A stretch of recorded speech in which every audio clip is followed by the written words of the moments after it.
India's gold is becoming the new battlefield for lenders. Aditya Birla Capital is entering the gold loan business just weeks after Tata Capital and Godrej Capital made their moves. So why are major financial groups suddenly competing for India's gold? The answer is collateral, credit and massive informal wealth base. Hi, this is Indranil and welcome to the Spotlight Media and Technology.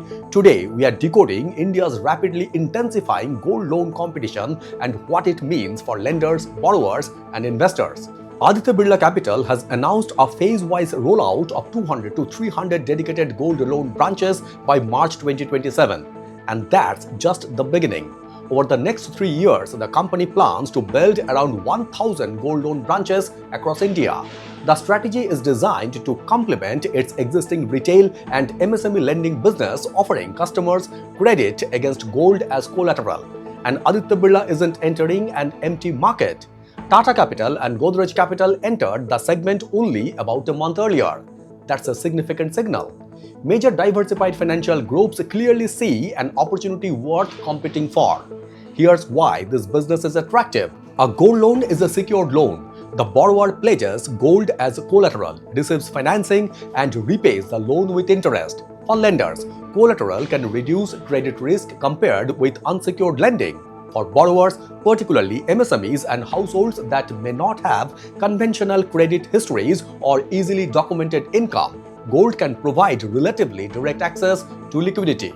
And India has something most markets don't have at this scale: a huge household gold stock that makes gold not just jewelry but potentially an important financial asset sitting outside the formal banking system. But here's where our ESG perspective becomes important. Financial inclusion isn't simply about giving people loans. It's about whether that credit is responsible, transparent, and sustainable. The gold loan boom raises questions for lenders. Are customers receiving clear information about interest and fees? Are valuations transparent? What happens when borrowers can't repay? How are pledged assets protected? And most importantly, are lenders expanding access to productive credit or encouraging households to repeatedly borrow against their assets? That's where governance matters. India's gold loan market is becoming increasingly competitive. Aditya Birla Capital wants 1,000 branches. Tata Capital and Godrej Capital are already entering. And the bigger story may be the transformation of the household gold from a traditional store of wealth into a source of formal credit. So here's my question. Would you borrow against your gold to fund a business, education, or emergency, or would you consider that too risky? This is the Spotlight Beyond Profession. Thank you very much for watching and signing it off.